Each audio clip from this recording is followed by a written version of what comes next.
Несмотря на палящее солнце, на открытии спортивной площадки собралось много ребят. Они с интересом изучают новые уличные тренажеры. Кто-то подтягивается на турнике, кто-то занимается на шагоходе или пробует сделать шпагат. Их всех объединяет одно – любовь к спорту. Но у многих до этого дня попросту не было места для регулярных занятий.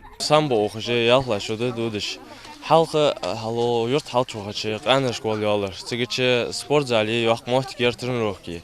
Издаяқ жоо мохет ход мохтикер цегече Микел тренер дик вортха.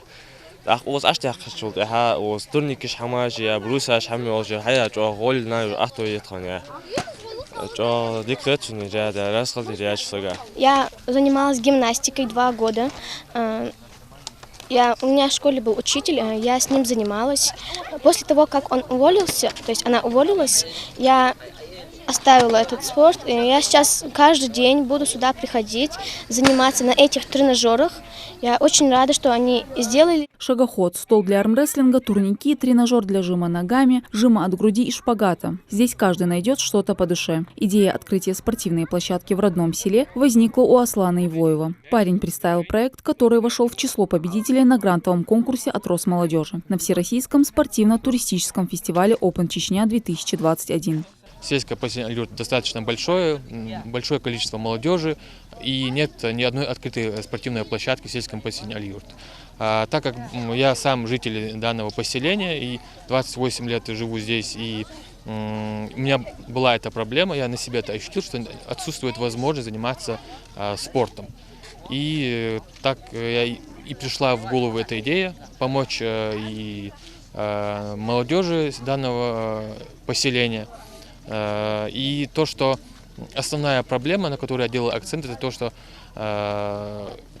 молодежь, если у них отсутствует какие-то занятия, или они не заняты чем-то полезным, они по-любому найдут себе какое-то бесполезное занятие, или, скорее всего, могут быть подвержены всяким асоциальным проявлениям. Но сейчас бесполезные занятия ребятам будут попросту неинтересны. Они за здоровый и правильный образ жизни.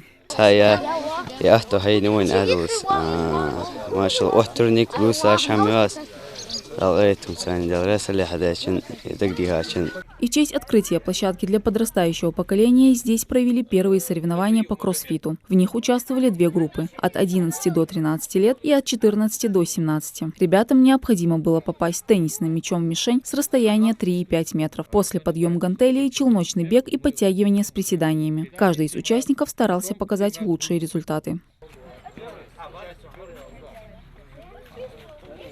На строительство спортплощадки автору проекта выделили грант более $500 000 рублей. Федеральное агентство по делам молодежи с акцентом на здоровое будущее подрастающего поколения такие форумы проводит часто. Наши ребята активно участвуют в этих конкурсах, выигрывают гранты и реализуют различные проекты. Это может быть направление спорт, туризм, экология, культура и так далее. И вот сегодня у нас пример реализации одного из таких проектов.